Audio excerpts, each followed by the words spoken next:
Welcome everyone to Alcoholically Correct. I am JB. I'm joined today and always by Zach, here to tell you what you're wrong about today. Of course. How is the week going, Zach? It's another week. It's actually been a pretty good week, surprisingly. I've got no real complaints. That'll work. Yeah, it's not a bad way to do it, right? Yeah, no. I'm down with that. Same here, just about. Work's work, life is life. We got some comments and likes on our videos, which was nice. We appreciate that. Please do more. I'm ready to drink and talk about some stuff. So, speaking of drinking, what you drinking? Cool. Well, I've actually started today with one of the ones I've had in the past. Haven't really branched out much recently. It's the Killer Whale Cream Ale. Nice. I remember that one. Old City Brewing. Yeah. Yeah, I've had that one a bit, and then I've got my follow-up backups, which are some more of that Voodoo Rangers that I had from the previous week. So sure. Yeah, it's funny. That's also pretty good, but that's where... Go ahead. I was going to say, it's the smorgasbord episode. Just grab whatever beers you got. Pretty much. I'm starting with a Shiner Bock from the past myself. I got some Space Dust Elysian waiting on me. And then I got some Yingling, of course, as my, hey, I got too drunk, but I'm having fun beer at the end. So that'll be a good time. Nice. Yeah, I don't know. Anything to... I know you said you're not venturing out much. Do we need to mention that we're recording on the day that we had the largest single-day spike of the virus that is going away shortly as we're rounding the curve? Or is that enough of a mention of that? I just wanted to... I didn't know if that was important to cover. No, I think it's... I honestly have stopped looking at those numbers. They've just made me sad, and thank you for that. Thank you for... Remember how I said I was having a great week? Now those, 40,000 other Americans? Yeah, they're not having as good of a week as me. Yeah, we're about to enter our weekend, so, of course, you want your week ruined right before the weekend, so that's what I'm here for. All right, well, let's try and salvage this then. Should we start with topic number 1 and, of course, shot number 1? If you tell me what you're drinking, you didn't tell me what you were shooting. I am still on my JB Honey, which is, you might be seeing that a lot, not just because it's almost gone, the bottle I had, but I'm telling you, it's been one of my favorite shooters, maybe ever, but definitely since we started this show. How about you? I'm back on my Yingling kick. Or sorry, Yingling? my Jaeger kick. I was like, that doesn't count as shots. Yingling Jaeger. That's okay. Jaeger does, though, I promise. I've been shooting apple juice for the last 3 weeks. I got tired of getting wasted, so no, I'm just kidding. You shoot whatever you want, man. No. All right. Oh, boy. Yeah, let's go then. Cheers. Cheers. All right, and I think you're starting us off with topic number 1. We really haven't done a lot of talking about the topics. I know we just kind of briefly said, I'm talking about this, you're talking about that. So tell me and the audience what we're talking about for topic number 1. So I wanted to talk about video games again, because I like talking about video games, and also because I found the best thing in the world. My girlfriend, I bought Animal Crossing for my Switch. Okay. And so I bought it for her to play. And so literally I went, here, try this game. And so far it's working really well. She's actually playing it right now in the other room. Oh, nice. So in other words, you found a way to finally keep her busy so that you would stop getting yelled at for, taking too long doing these podcasts. Awesome. So I need to find something to entertain my wife. For a moment. Exactly. I thought, isn't that why you're having another kid? Yeah, right. I thought that was where that was. I'm trying to keep her busy. That's right. One kid's not enough. She still notices that I'm not around. When she has 2, I'm sure she won't want me around her. Wait a minute. That's not going to work. Whatever. Well, that's future me's problem, as Zach would say. So Animal Crossing is going well. Exactly. I've not played it at all. I thought you were going to say that you got it for her and then you loved it. So have you played it at all? Have you...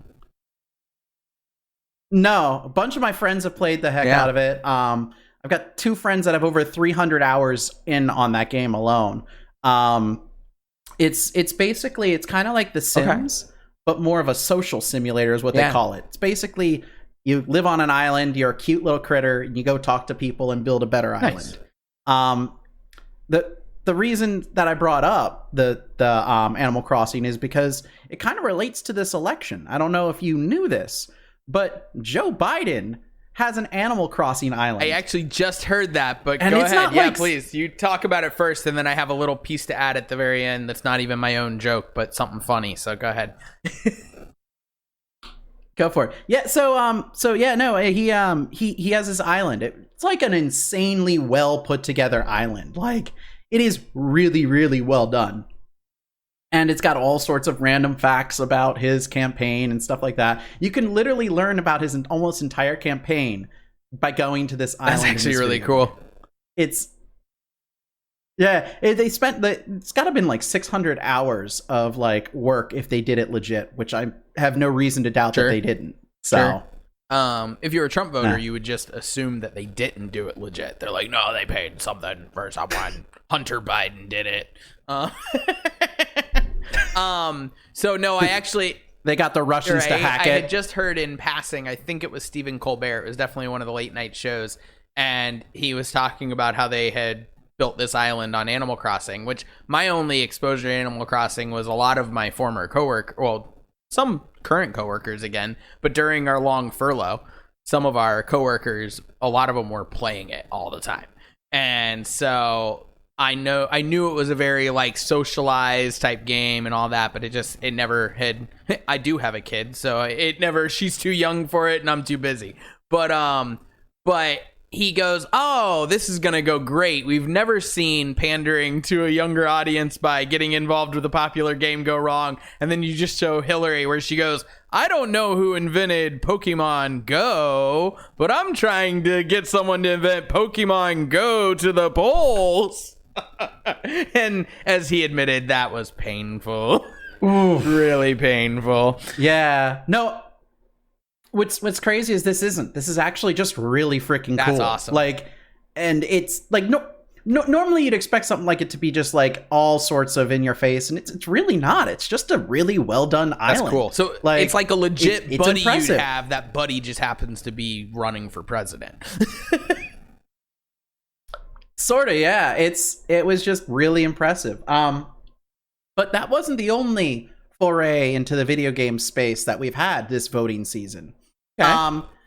We had James LeBron with NBA 2000, I think it was, actually started putting campaigns inside of there to get people to vote.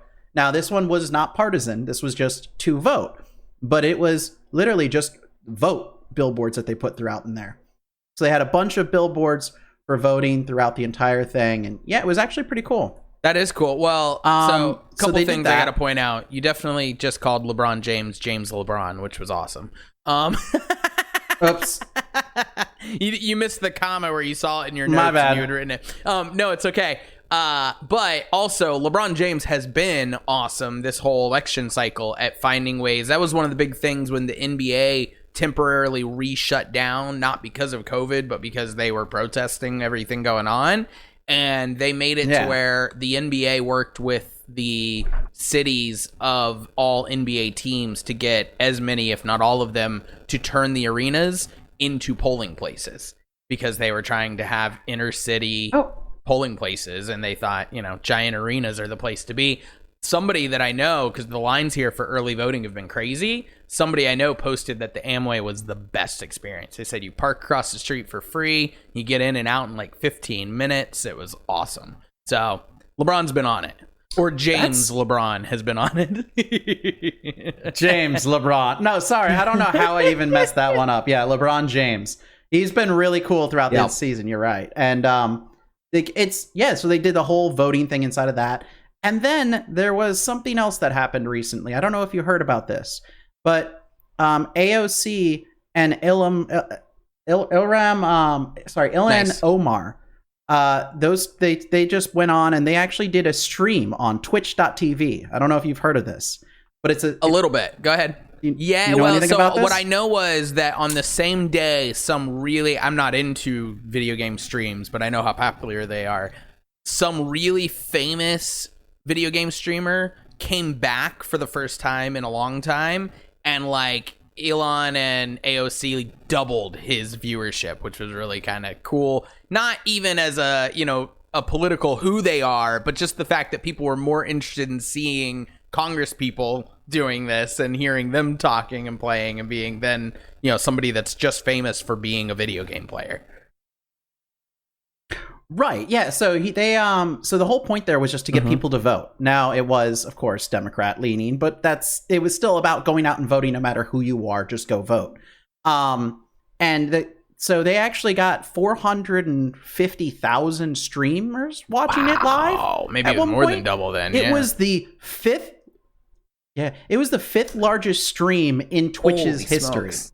So, yeah. And they were playing a game called Among Us. It's Secret Hitler or Mafia, depending on what version you know. But that's what the game is. It's just that done in space with an alien.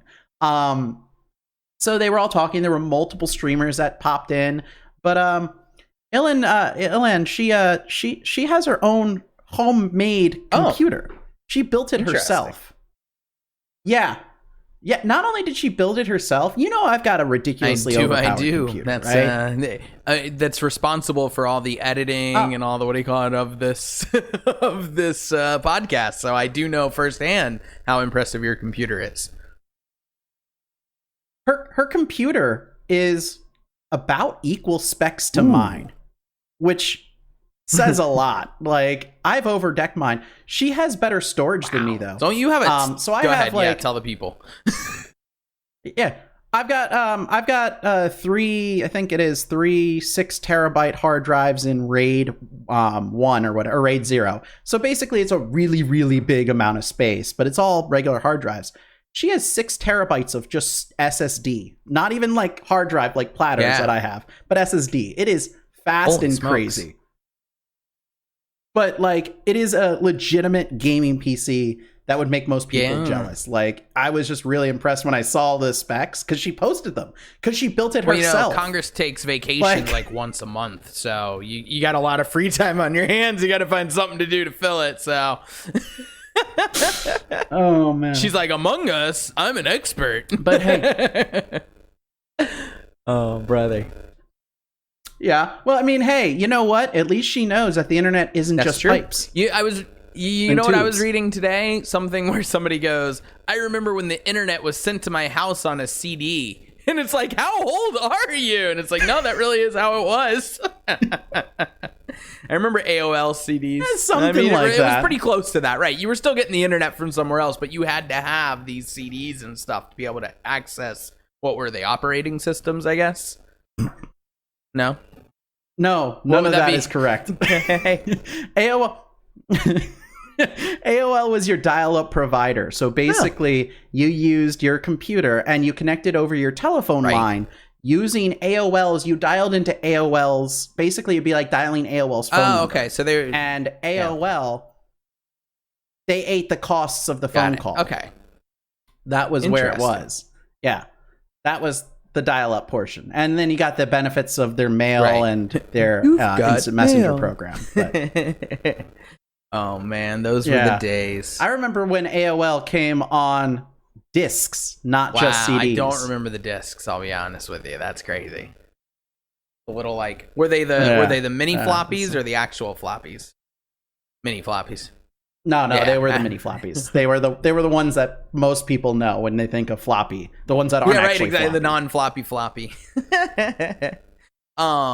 Interesting. But yeah, I just thought that was kind of cool. That was like 3 different forays into the video game world and voting, and just kind of really cool. Both very important things. I know you sent me something too. I know it kind of ties more into a couple episodes ago where we talked about the effects of video games, but weren't you just reading up on something too where it showed the brain function of a kid who plays a certain amount of video games every week? It was I think it was an average of 5 hours a week made their brain function on average higher.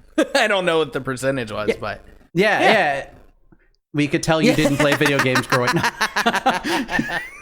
True. Not nearly enough. But no. It was exactly that. Basically, remember when we were talking before, it was all about increasing spatial learning capabilities, increasing hand-eye coordination, that type of stuff. And it's another study that came out and rebacked it back up. Nice. So it's just, again, there's moderation to be had. That's with the most important one. things, Right? Pretty much.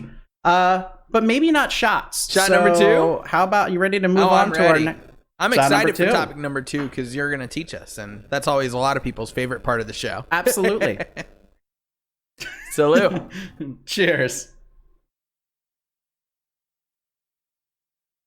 I have. That's a legitimate All right. compliment to you. I've had so many people be like, "How does Zach know that? Like, does he just have like a box of books in front of him that he's just flipping through?" And I'm like, "Well, he has a lot of notes, but he also knows a lot of stuff."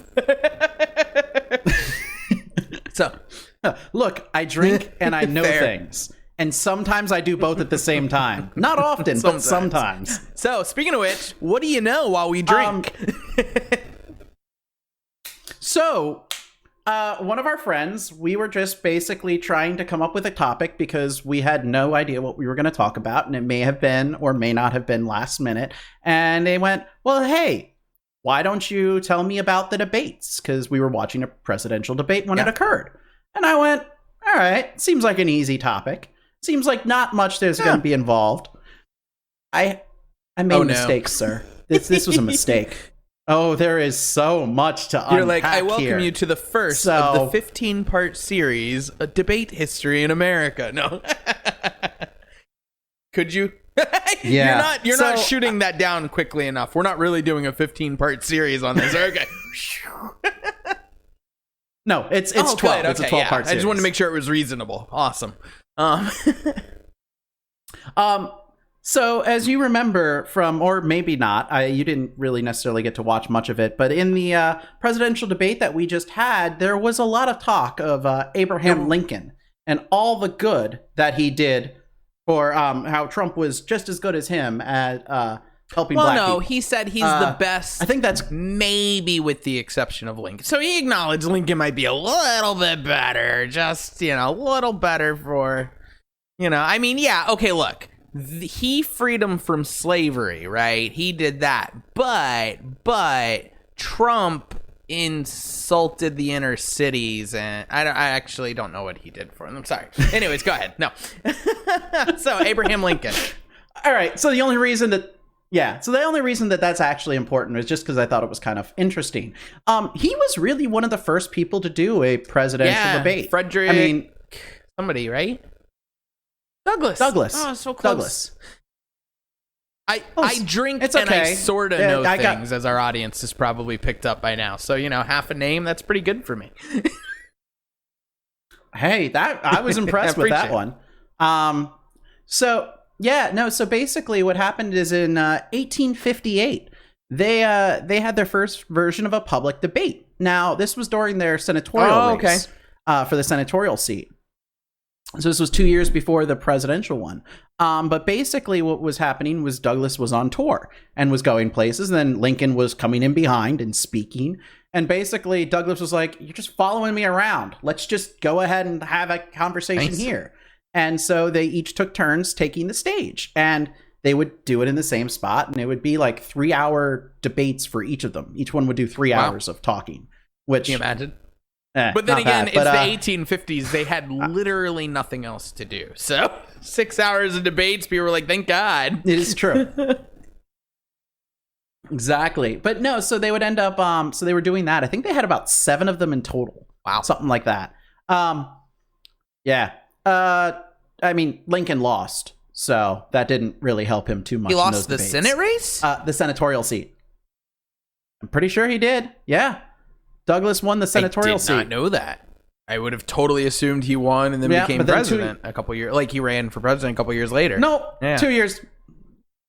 But 2 years later, he just ran for president and won. So right. Even though he lost, you meant. At first, I thought you were laughing at the idea of being a senator and then running for president 2 years later. And I'm like, wasn't that kind of the Obama thing though? Didn't he only serve maybe it was 4 of his 6 years, but he only served a part of his first term and then he ran, and won.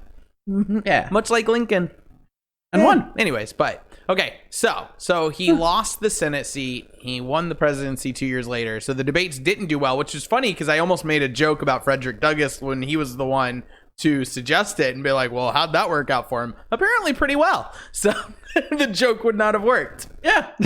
Who knew?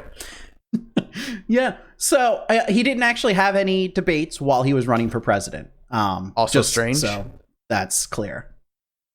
Well, again, that wasn't a thing that was done, and it didn't work for him when he was running for the senator seat. Why would you repeat the past?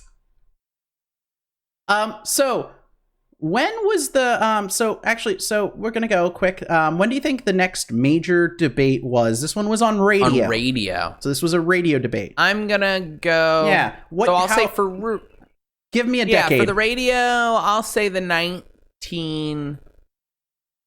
I'm actually gonna say like 1920s, like, and I'll tell you why real quick. Only because I know Teddy Roosevelt ran for a third term, which he never got elected for, and so that makes me as a third party candidate, and so that makes me feel like things were getting pretty contentious at that point. So I could see where they'd want a debate to kind of open up at least the narrative of it. But so that's my guess, 1920s. No, it's actually 1948, surprisingly later than what you thought. I would have agreed with you. That would have been my first thought. Actually, no, debates weren't really a thing that were occurring. So 1948 was the next major one. Excuse me. So that was actually between two Republican primary contenders. It was a primary debate, and it was on the radio. There were somewhere between 40 to 80 million people who tuned into their radio at the time to listen to the primary debate. I just want to make it clear, 40 to 80 million people listened to this, and there were less than 150 million U.S. citizens. Smokes. That's citizens. So half the country, like, literally. That's pretty much, literally half the country tuned in to listen to these two Republican primary contenders. It was Thomas DeWay and Harold Stassen. Stassen? Well, I don't know. I don't know either. They didn't win in the long run. They didn't win the actual presidency, so we forget their names. History forgets you. Unfortunately. So very quickly after that, though, we had our first televised debate. Do you know that was Nixon and Kennedy, wasn't it? Right? Ooh, depends on your definition of presidential debates, because the League of Women Voters are the first people to have actually held a televised debate and it was actually all the potential candidates, not just Republican and Democrat. It was in 1952, and this was the League of Women Voters. Remember that name because it gets important as we go down this rabbit hole. This is so we're getting closer to weird things. So yeah, that was the first actual televised debate, was 1952. Women, I agree. Women voting is a weird candidates. thing. I'm glad you called it out. I know it's controversial to say that. That's not what you meant? Oh, sorry. Anyways, yes. Okay, go ahead. Your feminist books are screaming. That's it. I'm trying to reset for last week. I have to try and balance that out with some misogynistic humor. Anyways, go ahead. There you go.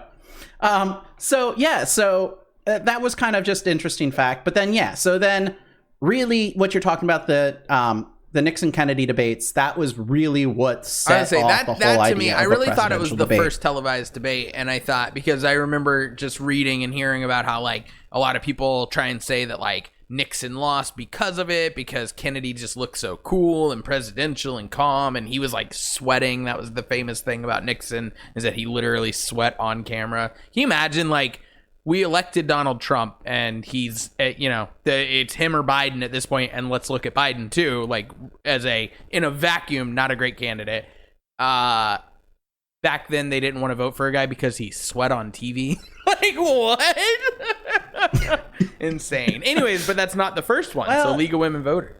Also, you had like 5 pixels back then. 5. How could you see sweat? That's a good point. 1 pixel. That's how sweaty he was. He got a full pixel just for the sweat. Anyways, but so it got weird. You said 1952 was the League of Women Voters. Was the first year. Women League of Voters, yes. Do you know any of the League of Women any Voters. of the candidates? I don't mean to put you on the spot if you don't have it noted, but I didn't care. I'll be honest. I didn't care. There was the 50s were like what 50. After it was definitely after Roosevelt, Franklin Roosevelt. So then it's Truman, Eisenhower. So somewhere in there, it was either Truman or Eisenhower, most likely, and then whoever else was running. Dewey was running against one of them, I remember, because they thought Dewey won, and that's the famous, like, missed call of presidential history. Anyways, doesn't matter. Just random rambling about presidential facts that I have always found interesting. Go ahead. Nice. No, you know more about that stuff than I do. I was always terrible at history. So in any case, so 60s. The 1960s is when we had the Kennedy-Nixon's debate. And that pretty much just set off the whole presidential debate. It became a tradition. Because people were like, oh, wow. It became a tradition of sorts, and it also became a thing where people are like, wow, this can actually screw you. Like, you don't do well in this, it's going to screw you. So everyone was always like, ooh, I don't know that I really want to do this. So actually, in 1964, Lyndon B. Johnson turned down the debate. Interesting. Yes. And then Nixon did the same thing in 1968. Less interesting, considering that it was famous that he had blown it on the debate stage, supposedly. So, yep. But so then there was. Then we're going to go back to the FCC. Do you remember the good old Communications Act of 1934? The FCC won't let me be. You remember that? Exactly. The equal time provision, in particular. There was a bill that repealed the equal time provision. Nixon actually vetoed it. So, yeah, thought that was kind of cool. And the reason is that so networks didn't want that because they have to give, if they give one candidate airtime, they have to give all candidates equal airtime. So networks didn't want to have to deal with it. So that's why they tried to get it overturned. So Nixon first vetoed it, and then it got Nixon first vetoed it in 1970, and then it finally passed again in 1975. The FCC created a loophole. Oh, okay. That was where they said, so 1975 it was repealed basically on the fact that the FCC was like, oh, we can just change the rules. We don't actually need a bill to do this. All right, cool. That was the wasn't court that case well back then. if I remember from the episode where we talked about media law and stuff like that, was that when they kind of passed the provision that was like, yes, you technically have to do this, but there's no way of enforcing you to do this, so do whatever the heck you want? Or am I mixing that up with something else? So yeah, it was exactly that. So basically what it was that the claim there was that, well, the FCC has the right to uphold these rules, but they don't. But no obligation to actually uphold these rules. Right. Yeah. And that's when everything went sideways. But yeah. So, and so that was kind of when things started going sideways. So, who would have thought the moment we deregulate things, they can go off the rails? So, in any case, the year of 1988 is when things just completely gave up any sort of like validity. That was the year that the Commission on Presidential Debates took over the elections from the League of Women Voters. Not till 1988, though?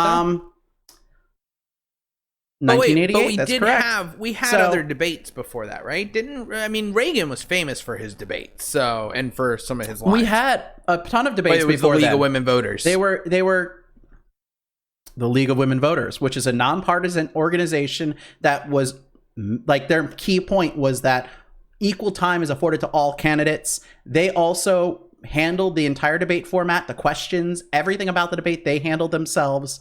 And the debates would go on without candidates. So if, for example, a candidate refused to show up to a debate, they'd still hold the debate without them. Well, I mean, that happened this time with debate number 2, essentially, and then NBC's like, oh, we'll let Trump talk too, but luckily they did, because that didn't go well. Anyways, doesn't matter. But because when, go ahead. So that was kind of the whole idea. And so, for example, in 1980, it was 1980, I think. Whatever. Jimmy Carter refused to debate with Ronald Reagan and the independent John Anderson in 1980. And the League of Women Voters were like, all right, you know what? Screw you. We're going to go without you, Carter. And they did. and then Reagan won the election, which is largely contributed. Like, they largely believe a lot of that has to do with his performance at the debate. Interesting. I mean, he won pretty handily, though, in 19. I know he more won in 84. He got all but one state, I think. But he beat Carter pretty bad. So I'm sure it's probably like, I've always thought that with Nixon and Kennedy, right? Where, like, the lore is that, oh, the debate and he sweat on stage and all. And I'm like, no, you look at Kennedy, and, like, Kennedy was a superstar. Like, Obama was a superstar, no matter how you felt about him. As far as popularity, Reagan was in the 80s. Reagan was a superstar in that way. He had quick lines, quick wit. He was literally a movie star-ish. I mean, B-rate movie star, but he had the charisma and all that, where it was, superstars. And so I wonder how much was actually that Carter didn't debate and how much became the kind of lore of, oh, he didn't debate, so he lost. Well, it was more so one of those, basically, Carter got a chance to, Carter didn't sat it out, and so Reagan had a chance to sit there and talk. And I mean, his other opponent was John Anderson. Right. So yeah. We all know about John Anderson. We know so much about him. Right, yes. He's a very prominent figure in history. As I said, history forgets you. You don't win, history forgets you. Just ask Gary Johnson. Who? I don't know. He's like a manager at Publix or something. Anyways, go ahead. But yeah, so 1988 though, the Commission on Presidential Debates was formed, 1987 it was formed. 1988, they're like, nah, this is ours now. And they became the only organization capable of holding legitimate presidential debates. So, just so you're aware, let's give a quick chat about who the CPD really is. It is literally a bipartisan, simply only two-party organization that was created to solely cut out any third-party candidates from being in debates. That's their purpose. It was Republican and Democratic leadership saying, hey, you know what? The third-party debaters get to go in on these, the League of Women Voters. They're letting anybody go in on these debates.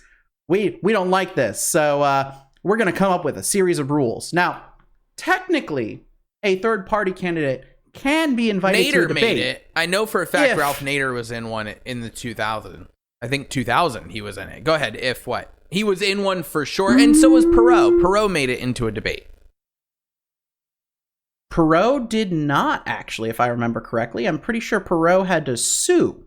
So Nader sued the CPD because they did not allow him in there. So that's fair. So Nader may have gotten excluded, but Ross Perot was, I'm pretty much positive.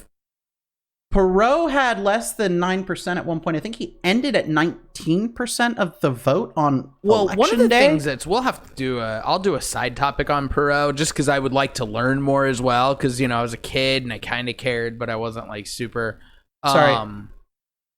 But because he at one point was doing really well. He had for a third party candidate, he was getting in the teens and up to even maybe the low 20s.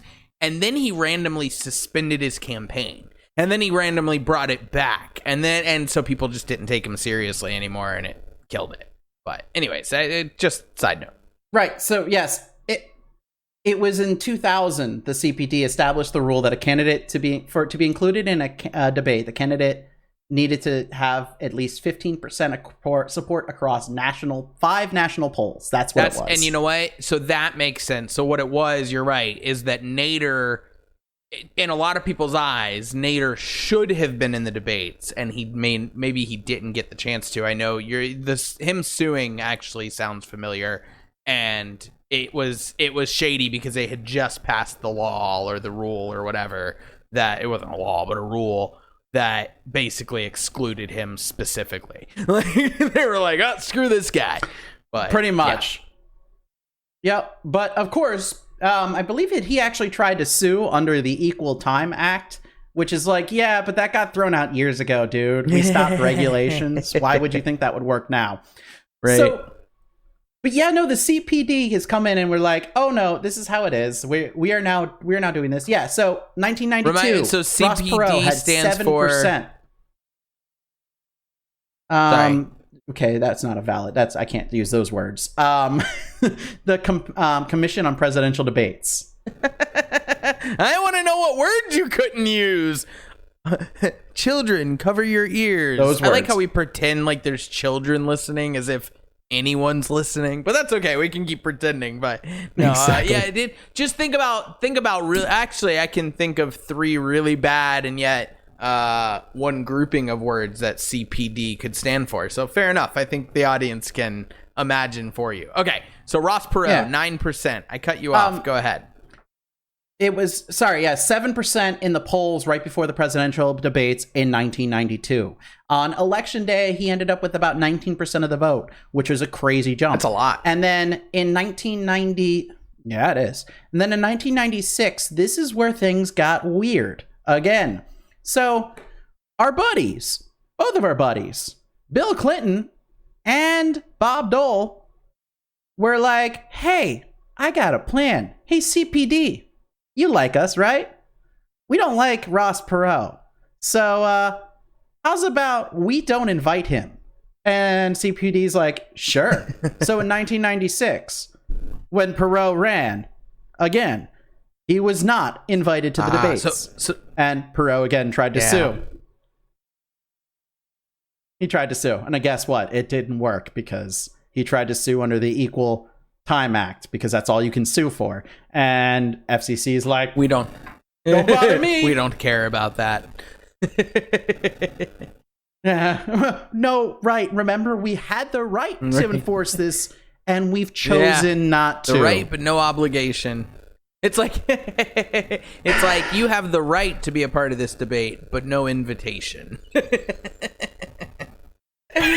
Oh man, it's exactly what it is. It's really ridiculous. So again, remember, the League of Women Voters, their whole point for doing these debates and such was that they wanted to make it equal time for everyone and fair for everyone.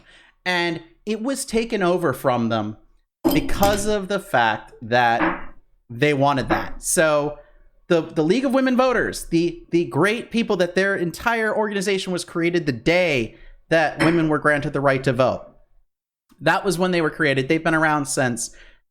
They had the stuff taken from them by the CPD. Stuff so I didn't want to throw you off again if you didn't have the notes on it, and maybe you still don't, but since you kind of brought it back around to that, how did that just happen? How did like the League of Women Voters and all not fight back harder, or did they and it just didn't matter, like the FCC thing where it's like, oh yeah, we understand, but we don't care.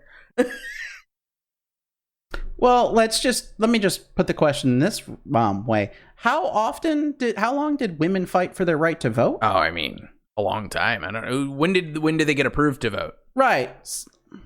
If you know that. It was like, no, I don't have that one offhand, but it was like not that long ago. Yeah, like it was far too recent for anything that seems legitimate in 2020. Where we look. Yeah, I'm like, it was, hold on, I think I have that. It was in 1920s, I believe. And so, I mean, I'm going to say they were fighting for it for at least 40 years, maybe longer. But yeah.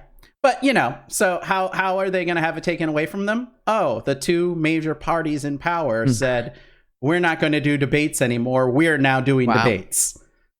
We are now the debates. I am the captain now. That's what just happened. Nice.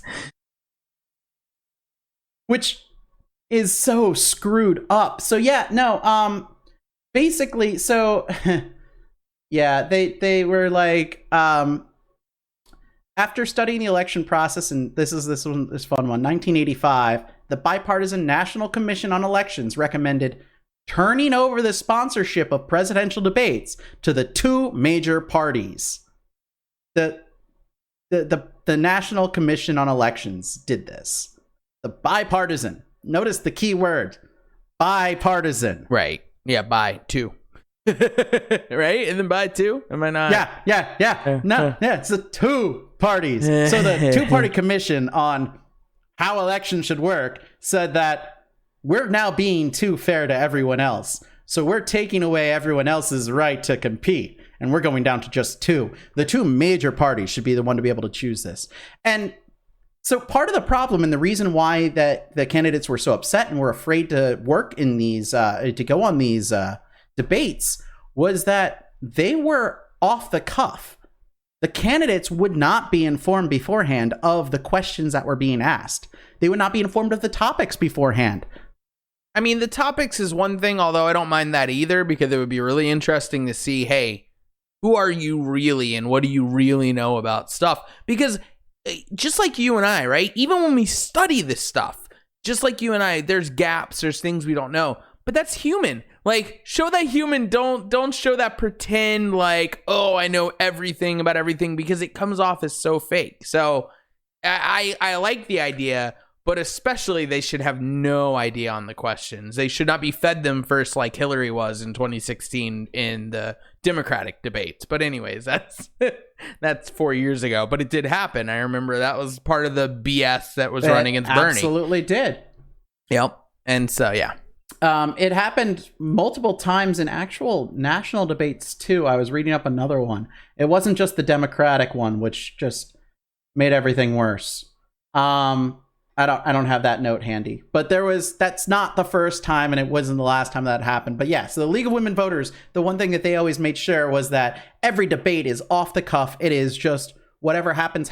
And, there were the three traditional formats that we have for debates. Right. There is the moderator format, where you have a single person or two, right? One or two people who are going to be sitting there and going, hey, I'm in control of this conversation. I'm going to be asking questions for each of you, and we're going to be bouncing back and forth. It's all going to be great. There is the panel format, which is where you have several people instead of a single moderator or two moderators. You have a group of people who are trying to kind of run it. And then you have the town hall style, right? Which is what we had sort of for our second debate. Right. Well, they were more like the old Lincoln Douglas Senate debates, where it's like, okay, Biden's going to be over here answering things, and then Trump, I almost said Lincoln. See, I guess he's right. It's working. It's setting in. Anyways, but Trump will be over here answering these things. Biden will give, general normal answers. Trump will talk about, I didn't tweet that. I retweeted that. Anyway, sorry. I understand that was a bad Trump, but it was as disrespectful to a Trump impression as Trump is to, general society. So it feels fair to me, at least. No, I mean, you still kind of reeked of idiocy, so I think it worked. It came across. My normal idiocy mixed with the fake idiocy of trying to sound like Trump. It just, anyway, sorry. Okay. But yeah, no. So again, the League of Women Voters is wonderful independent body that had been running the debates for years without any sort of bipartisan. There was no partisanness about it. It's completely nonpartisan. Everything was simply, we're running everything. It's all here. It's all by the books. Completely thrown away because because the two parties were like, hey, I got a better idea. What if we rig this? And this was the 80s. That's what happened. Yeah, and I was going to say, and this was the 80s, yeah. So that was a body of men. So you had the body of women and the body of men, and that supports a theory I've had my entire life that women's bodies are much better than men's bodies. So, I mean, see, even in presidential debate, it still holds true. Anyways, go ahead. Yeah, no, exactly. No, but you're not wrong. It's absolutely just insanity. Did you know, though, that do you know some of the requirements that the CPD starts to dole out now, though? For general election or for any debate? I don't like. No, so we're talking about for presidential debates. So we're going to talk about presidential debates. What are some of the requirements for where a presidential debate can be held? Oh, where it can be held? Gosh. I don't know. It has to be held in a swing state. It's probably not true, but it seems like they're always in Nevada, Ohio, Florida, places like that. So The way that they do it is it's got to be on a the debate halls are almost always done at colleges. They have to be done at a college that neither person attended. They have to be done in a state neither person is from. Oh, wow. They also have to be done in a room that has 15,000 square feet of air-conditioned space. They have to be at least 15,000. They also have to be within a certain mile radius of 3,000 hotel rooms. And it's like, it sounds like you're more trying to host an event to make money on things rather than inform people. Doesn't it, though? I don't know for sure, but like, there's air conditions. In fact, they say that the temperature has to be a certain temperature in the room. Well, okay, wait, but that could be a Kennedy thing, right? That could be a Kennedy-Nixon thing, where Nixon's like, I won't allow this unless it has to be 68 degrees. I can't sweat. I know he didn't debate again, but just roll with it. Yeah, okay, yeah.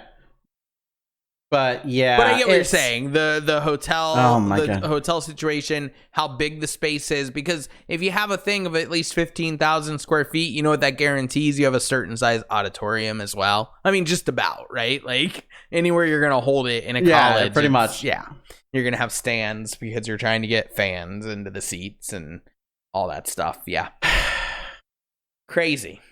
Yeah, it's rough. So what you're saying like, is, and it's just when Andrew Yang in the Democratic primary said, this is all reality TV. Like, this has nothing to do with policy. This has nothing to do with how people are going to run your country. This is just a reality TV show for ratings and whatever else. He was dead on. He was completely correct. That's what it's become.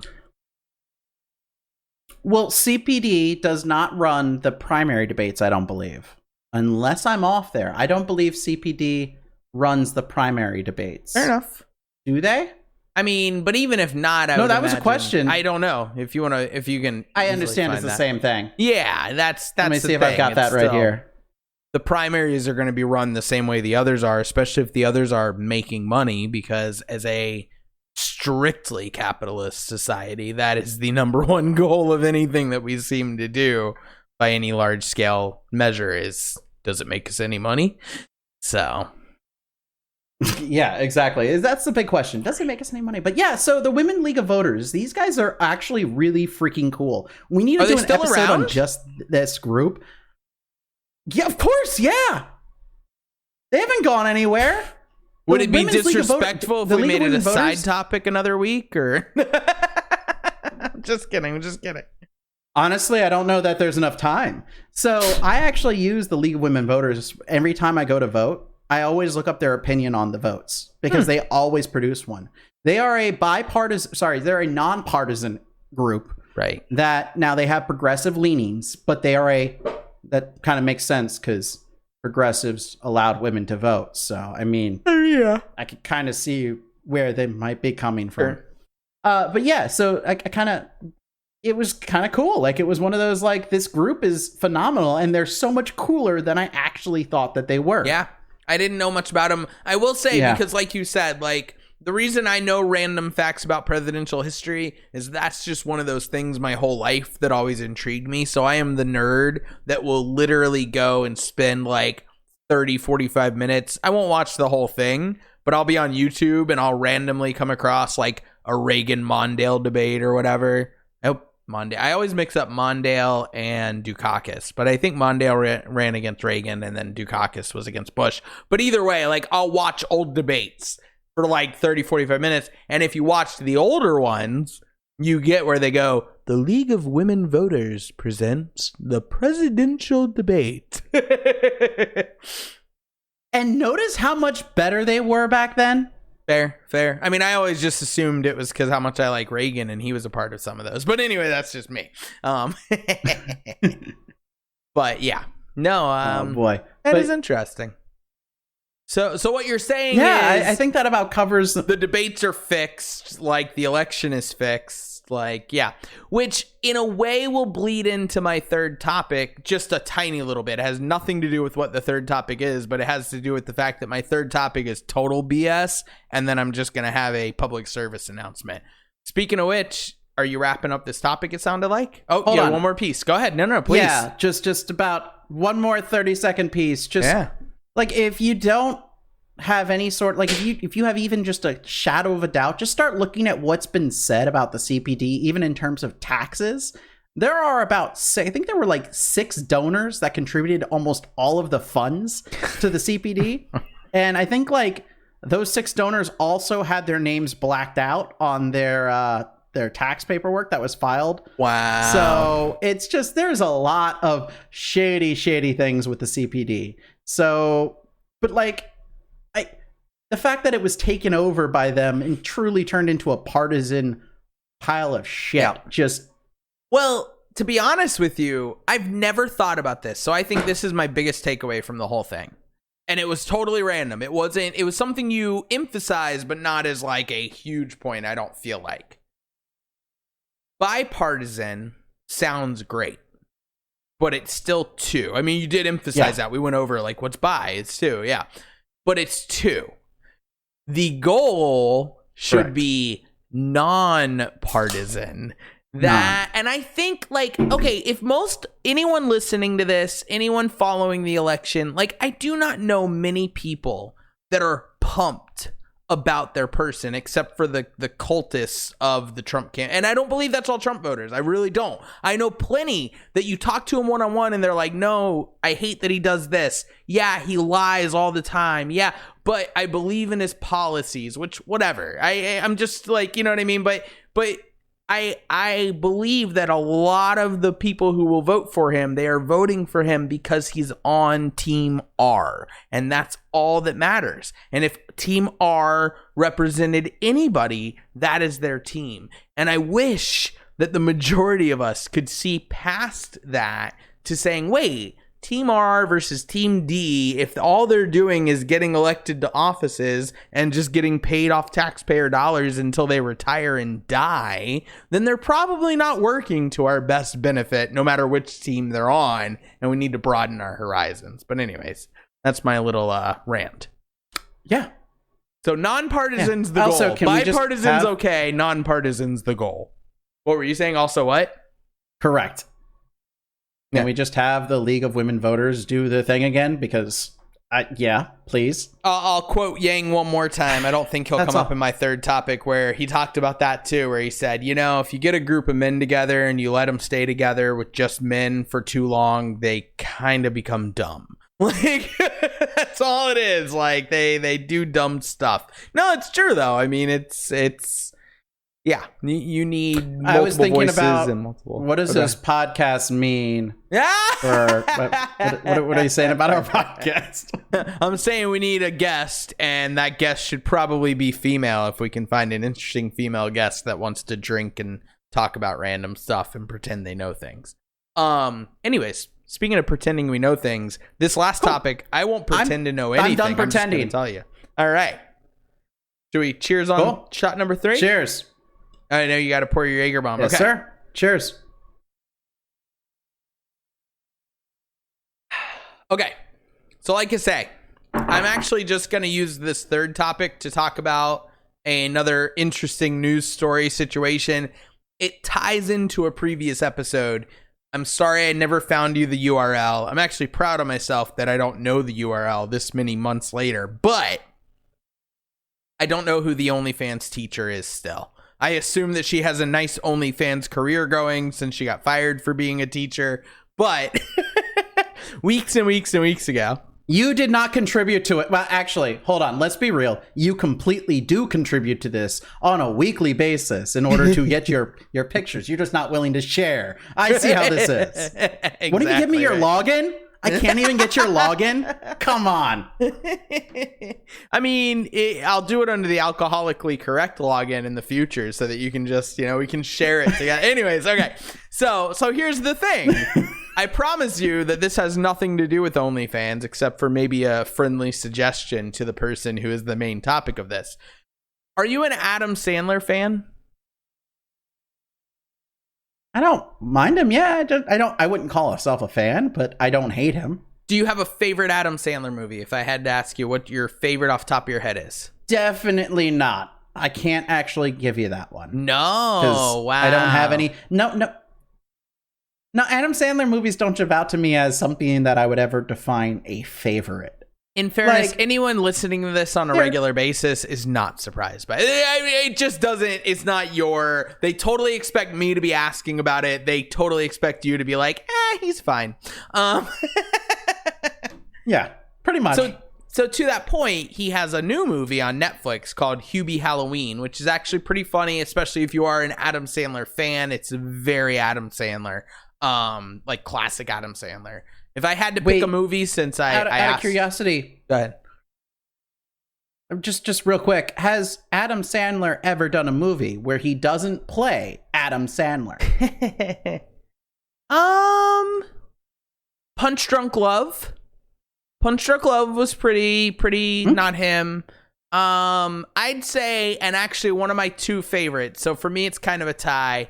I love Big Daddy, which that one just showed a lot more heart, like genuine heart, than a lot of his other movies. But it was still very Adam Sandler. But yeah, there's a lot to it. Absolutely.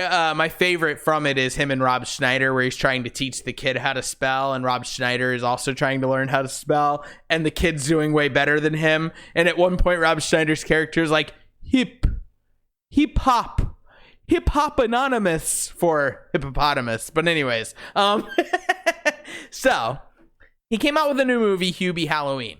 Good movie. Check it out. It's on Netflix. They didn't pay me to say that, clearly. There was a scene in this movie. I'm not really ruining anything. It's a small little gag where all of the news anchors at this channel they were watching it was all females. They all dressed up like Harley Quinn. So you had like the girl at the desk was Harley Quinn. She kicked to the weather reporter who was Harley Quinn. They went to On the Scene. It was Harley Quinn. It was just this funny little thing, right? What wasn't funny is that the main news anchor of this gag, so you're literally talking 5 minutes or less, like the actual definition of 15 seconds of fame. The news anchor from that was, let's say, Elena Pinto. And I'm giving you her name because she may be in need of a job, because she was a real life news anchor for Boston. She did a morning news show, and apparently, and she didn't even realize it, it violated her contract to make this cameo. She did nothing inappropriate. Wait. Yep. Go ahead.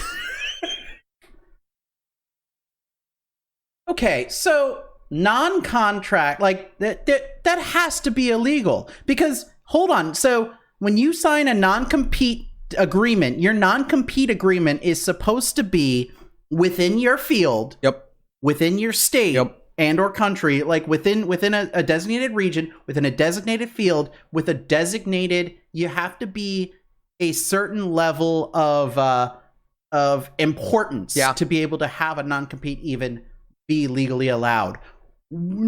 Because I don't know what to tell you. I mean, the more I looked into it so far, like, a news anchor, she even announced it. She like tweeted out and she said, I made a mistake. I didn't realize that it violated my contract. I came to find this out, and I've been let go by the news station. It was, if we want to boycott it, it was WHDH 7 News.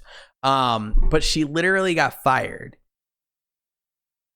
Hey, which one is that? Is that a Fox, ABC? Which one is it? Doesn't matter. She's not there anymore. I wanna. But again, her name is Elena Pinto, because as you can imagine from them using her in this movie, she was not ugly, let's say. And so, I mean, if the acting thing, which I'm hopeful, because Adam Sandler is famous for carrying over, normally stars, but still carrying over actors from project to project to project, because he kind of does whatever he wants now, that he will hook her up. I would imagine it became a news story that she got fired, that he's like, don't worry, I got you. You can be in every movie I make for the rest of my life. But she legitimately got fired for showing up. And like I say, the gag was, I'm Harley Quinn, you're Harley Quinn, ha ha ha. That's it. Nothing overtly sexual, nothing inappropriate, nothing. The only thing is she played a news anchor. So I guess they're playing off of the, oh, you represented yourself as what you really are, but you embarrassed this. False. That's under actual, that's actually protected under the free speech. Like, what the? I'm with you. That one pisses me off. That makes me angry because for so many reasons. So I've had to sign a non-compete in the past that was like, hey, you can't work in the tech field for 3 years after you leave this company. And I went, okay. So first of all, we didn't discuss this before I accepted this role. We didn't discuss this until you actually made me sign, until like the day I started, you had me sign this after I started. Like, so A, you want me to sign this, and B, it says that I cannot work in technology for 3 years after leaving this role. Really? So it was complete and utter bull. Like, it was just so completely not enforceable that I didn't even care. I signed the paperwork and got my paycheck. Because again, it's entirely unenforceable in every state. But the whole point was still like, what the hell sort of craziness is this? Right. And that's the same thing. You're a news anchor. You can't be in a movie. Those are not related. Totally. Well, and so I'm with you. But like I say, she took ownership of it with her announcement that she got fired for it. So I don't see her pursuing it that way. And I will admit, I think legally, especially going against a news station that you assume has way more money than she will, that it's going to be hard now for her to go back and fight it and be like, oh, even though I admitted that I made a mistake, now I don't believe I made a mistake, and screw you, you can't fire me for that. So I don't know. Well, I mean, to be fair, let's be really real here. News stations don't have a lot of money.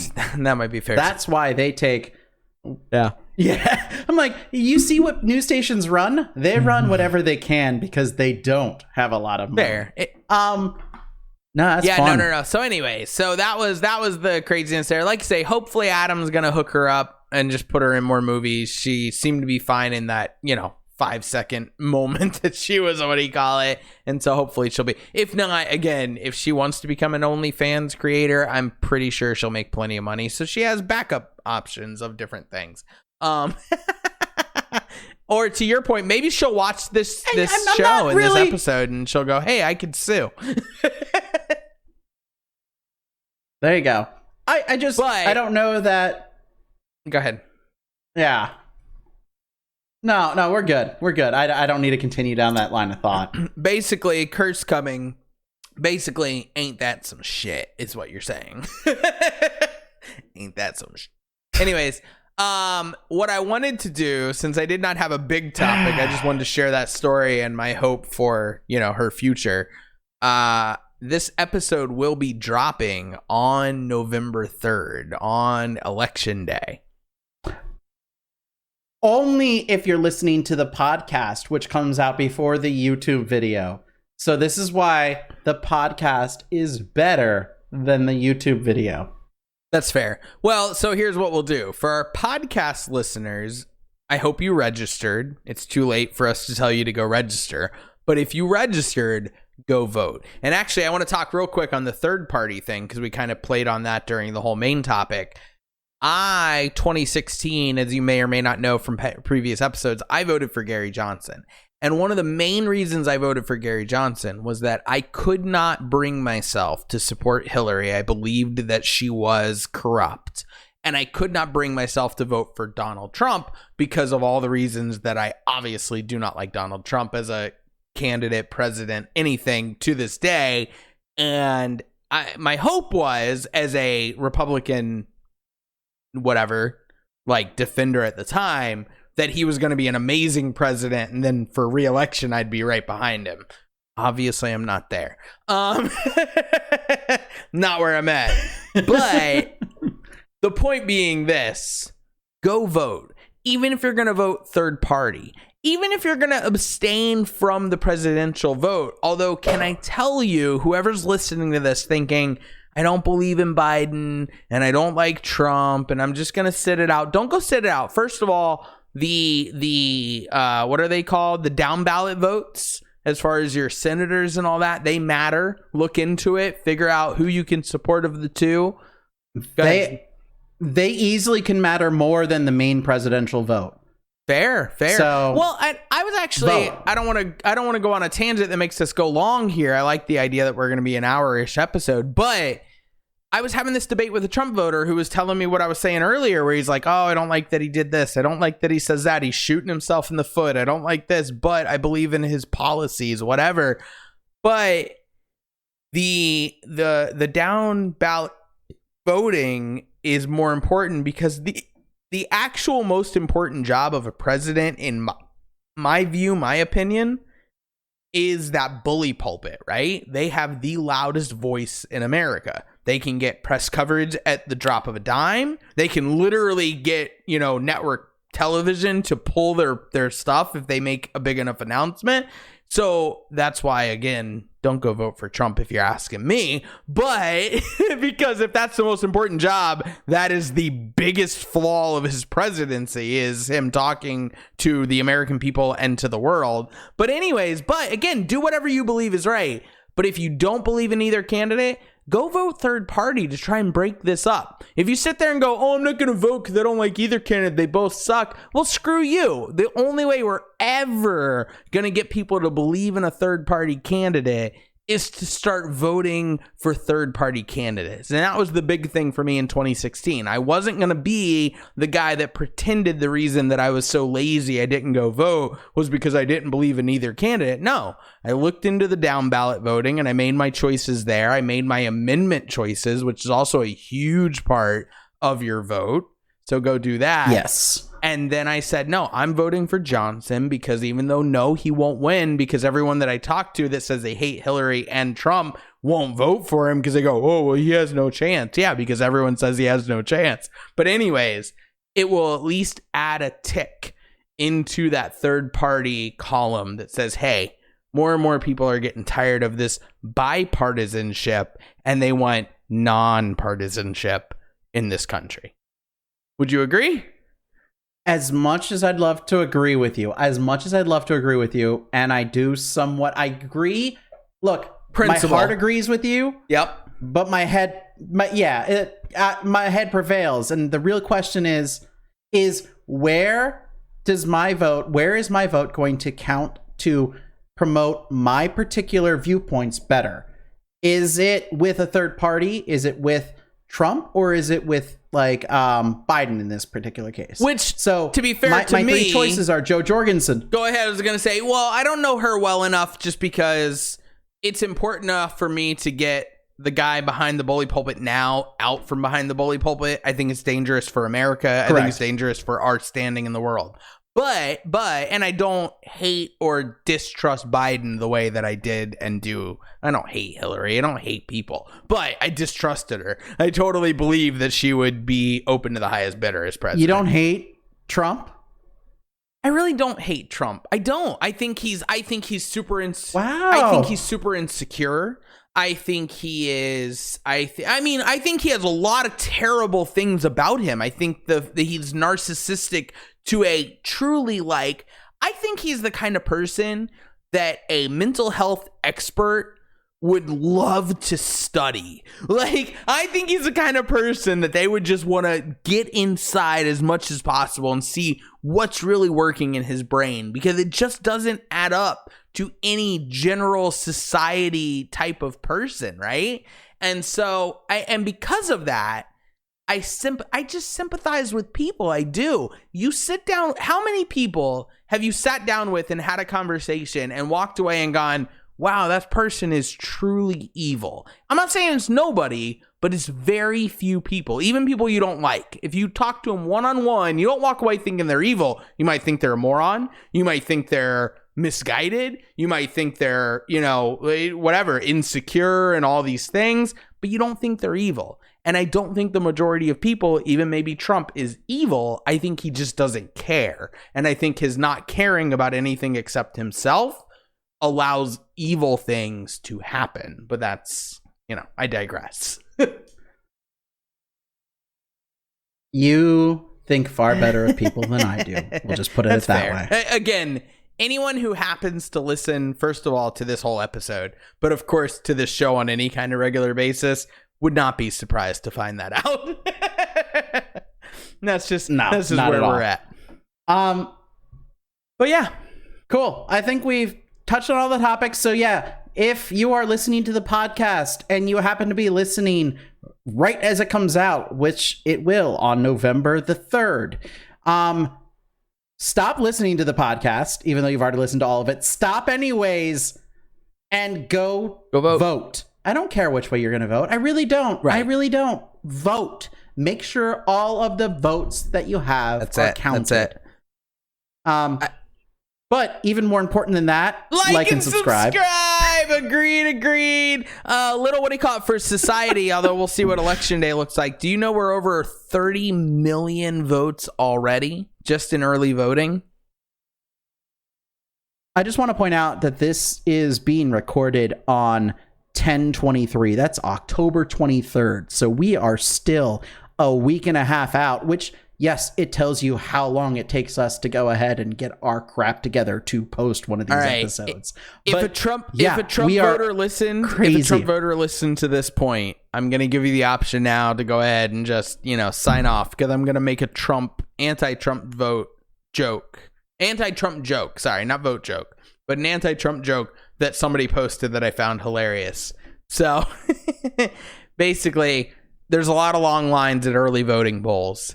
And so they said, my husband was standing in line to early vote at a church, and a car pulled up alongside the line and rolled down their window and said, "Hey, how long have you guys been waiting to vote?" And somebody goes, 4 years. And everybody started clapping. That's what they said. Everyone in the crowd started cheering. So, yeah. So, again, if you are with Zach and I and you are ready to see us head in at least a different direction, whether it's better or the same, whatever, but a different direction than where we've been, then you'll love that joke. If not, then you won't. And that's okay, too. We're nonpartisan here enough to say we love all of our listeners. Right? Yeah? No? My important thing, the thing here, though, is that you and I might be in agreement this year in this election. I can guarantee you we will not be in agreement for all future elections. Well, that's the nice thing is we'll be doing this show, knock on wood, God willing, everything else stays the same for us, leading up to 2022, 2024. We're going to have lots of places to disagree. If we had been doing this in the primaries when Yang and Bernie were still actively involved, I mean, we would have had a lot of debates. So the debates are coming. Don't you worry. Our debates are coming. They won't be by the League of Women Voters or by the, the division of, DPCA? The CPD. There you go. CPD. The CPD don't bother me. It's not let me be me. DDDD. I don't know. No, they do bother me. The CPD do bother me. That's the problem. They do bother me. They won't let me be or let me vote third party. Anyways, okay. That's there you go. Thank you. And on that note, I think we're going to call it. I'm ready on that note. That's the end right there. And salute. All right. Cheers. Here we go. Hey, we may not be we may not be technically correct, but what we will be, always JD? Be alcoholically correct. Cheers. Thank you, and good night.